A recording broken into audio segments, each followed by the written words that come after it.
Oke teman-teman, sebelumnya kita sudah membahas dari bab 1 sampai bab 4 teman. Kali ini kita akan membahas bab 5 dari materi TWK ya teman-teman, yaitu bahasa Indonesia. Kemampuan berbahasa yang baik dan benar. Di sini materi bahasa Indonesia dalam ujian SKD bertujuan mengukur kemampuan menggunakan bahasa persatuan secara logis, baku, efektif, dan presisif dalam konteks kedinasan ya teman-teman. Berdasarkan FR terbaru, tipe soal berfokus pada analisis teks makro atau yaitu ide pokok dan simpulan, serta mikro yaitu pola kalimat dan pembakuan kata. Oke, lanjut ke 5.1 teman, analisis teks, yaitu menentukan ide pokok dan simpulan. Yang pertama ada ide pokok atau gagasan utama teman-teman. Di sini inti permasalahan dalam paragraf. Letaknya bisa di awal paragraf deduktif, di akhir paragraf induktif, atau di awal dan di akhir di awal dan di akhir atau paragraf campuran. Tips cepat yaitu cari kalimat utama terlebih dahulu. Kalimat utama biasanya bersifat umum dan didukung oleh kalimat-kalimat penjelas yang memuat data, contoh atau rincian. Ide pokok adalah ringkasan dari kalimat utama tersebut. Yang kedua yaitu simpulan. Simpulan adalah hasil akhir dari interpretasi teks secara menyeluruh teman-teman. Simpulan tidak boleh hanya mengambil satu bagian paragraf, melainkan harus merangkum seluruh premis yang ada dalam teks. Jika teks menggunakan pola sebab akibat, simpulan biasanya berada pada bagian akibat akhir. Kemudian kita masuk ke materi yang kedua, 5.2, terstruktur makro kalimat atau yaitu pola kalimat. Dalam hal ini adalah SPOK. Kalimat yang baku dan efektif wajib memiliki minimal unsur subjek atau S dan predikat singkat P teman-teman. Subjek atau S yaitu pelaku atau hal yang dibicarakan berupa kata benda nominal atau frasa nominal. Yang kedua ada predikat disingkat P yaitu tindakan, keadaan, dan identitas subjek berupa kata kerja verbal atau kata sifat atau adjektival. Kemudian ada objek disingkat O yaitu unsur yang dikenai tindakan oleh subjek aktif transitif. Objek bisa berubah menjadi subjek jika kalimat dipasifkan. Kemudian ada pelengkap atau pel, mirip objek namun tidak bisa menjadi subjek saat kalimat dipasifkan. Biasanya terletak setelah predikat intransitif atau setelah objek. Kemudian keterangan atau yaitu unsur mana suka yang memberikan informasi ruang, waktu, cara, atau tujuan. Ciri utamanya diawali oleh konjungsi atau preposisi di, ke, dari, karena, agar, dan ketika teman-teman. Di sini ada jebakan analisis struktur. Jadi teman-teman harus hati-hati dengan kalimat panjang yang diawali konjungsi. Contohnya yaitu berdasarkan hasil analisis laboratorium menunjukkan bahwa sampel air tersebut tercemar limbah merkuri. Kalimat ini salah atau tidak baku teman-teman karena tidak memiliki subjek. Frasa berdasarkan hasil analisis laboratorium berstatus sebagai keterangan karena ada preposisi berdasarkan. Sedangkan menunjukkan adalah predikat. Supaya benar hilangkan kata berdasarkan ya teman-teman. Sehingga menjadi hasil analisis laboratorium naik status menjadi subjek. Kemudian yang selanjutnya itu poin 5.3 yaitu aturan pembakuan kata dan mekanik teks. Berdasarkan ejaan yang disempurnakan atau EYD edisi terbaru, perhatikan kaidah-kaidah krusial berikut ini teman-teman. Di sini ada yang pertama kata serapan dari bahasa asing. Huruf PH berubah menjadi F bukan V. Contoh filosofi menjadi filosofi bukan filosofi teman-teman. Fotograf menjadi foto bukan foto.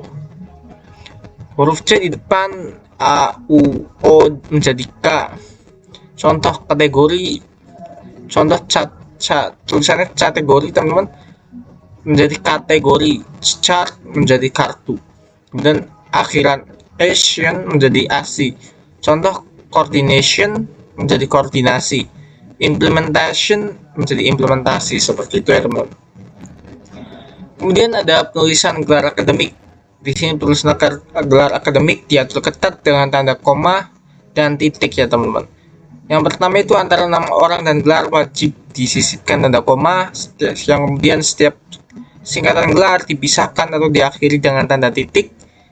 Kemudian jika memiliki lebih dari satu gelar di belakang nama, antar gelar dipisahkan dengan tanda koma. Contoh yang benar yaitu Dr. titik Ahmad Sanusi, S titik H titik, M titik H titik, atau Prof titik IR titik Joko Widodo, M .sc. Oke, kita lanjut ke simulasi soal dan strategi penerangan berbasis kasus. Dalam hal ini soal HOTS, teman-teman. Berikut kita sajikan model soal aplikatif yang dirancang presisi mengikuti pola FR ujian orisinal, lengkap dengan pembedahan logika penentuan jawabannya, teman-teman. Yang pertama itu ada soal nasionalisme atau konflik peran digital ASN. Seorang aparatur sipil negara di Kementerian Komunikasi dan Digital menemukan sebuah video di media sosial yang viral. Video tersebut memperlihatkan kebijakan ekonomi terbaru pemerintah dikritik secara tajam oleh seorang pengamat ekonomi internasional dengan argumen yang logis namun berpotensi memicu pesimisme publik terhadap stabilitas rupiah. Banyak rekan kerja ASN tersebut yang ikut membagikan atau share video itu dengan narasi kekecewaan pribadi di grup-grup WhatsApp publik. Sikap yang paling mencerminkan sikap nasionalisme fungsional ASN dalam menghadapi situasi tersebut adalah A. Ikut membagikan video tersebut sebagai wujud transparansi informasi dan keterbukaan berpikir kemajuan evaluasi kinerja internal pemerintah. Yang kedua, yang B. Menghapus video tersebut dari gawai pribadi dan menegur keras semua rekan kerja di grup WhatsApp agar tidak bertindak provokatif yang dapat menurunkan reputasi instansi. Yang C. Melakukan analisis objektif terhadap substansi kritik tersebut, melaporkannya secara berjenjang ke pimpinan sebagai bahan masukan kebijakan, serta tidak ikut menyebarkannya di ruang publik demi menjaga kondusivitas nasional. Yang D. Membuat video tandingan yang berisi ujian berlebihan terhadap kebijakan pemerintah tanpa data penyeimbang untuk menangkal pengaruh pengamat internasional tersebut, teman-teman. Kemudian yang E. Mengabaikan fenomena tersebut karena sebagai ASN urusan media sosial bukan merupakan bagian dari tugas pokok dan fungsi harian yang tertulis di SKP. Oke, jadi jawabannya terbaik yang C, teman-teman. Melakukan analisis objektif terhadap substansi kritik tersebut, melaporkannya secara berjenjang ke pimpinan sebagai bahan masukan kebijakan, serta tidak ikut menyebarkannya di ruang publik demi menjaga kondusivitas nasional. Pembahasannya itu nasionalisme bukan berarti anti kritik secara buta yang di opsi D, teman-teman. Bukan juga bersikap abai seperti opsi E. ASN adalah perekat bangsa yang mengutamakan stabilitas dan kepentingan nasional. Menyebarkan video kritik yang memicu pesimisme secara ugal-ugalan di ruang publik atau opsi A, melanggar asas netralitas dan loyalitas. Tindakan menegur keras secara langsung, opsi B, kurang taktis dan bisa memicu konflik internal. Opsi C adalah tindakan yang paling matang, yaitu kritis secara akademis atau profesional, dan laporkannya ke pimpinan sebagai masukan yang konstruktif, sekaligus bertindak sebagai peredam kegaduhan di masyarakat dengan tidak ikut menyebarkannya, teman-teman. Kemudian soal yang kedua itu mengenai integritas. Andi adalah seorang petugas verifikasi berkas perizinan usaha di Dinas Penanaman Modal Terpadu. Suatu hari seorang pelaku UMKM mikro mendatangi mejanya membawa berkas yang setelah diperiksa ternyata kekurangan satu dokumen penting, yaitu surat keterangan domisili usaha terbaru. Pelaku UMKM tersebut menangis karena jika izin tidak terbit hari itu, dia akan kehilangan kesempatan mendapatkan bantuan modal dari bank yang tenggatnya berakhir sore nanti.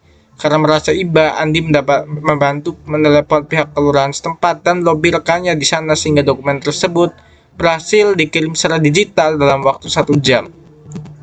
Izin pun terbit. Sebagai rasa terima kasih, pemilik UMKM tersebut menyelipkan uang Rp 100.000 ke dalam saku kemeja Andi seraya berkata, "Ini untuk sekadar beli minum, Mas, bukan suap, berkas saya kan sekarang udah lengkap."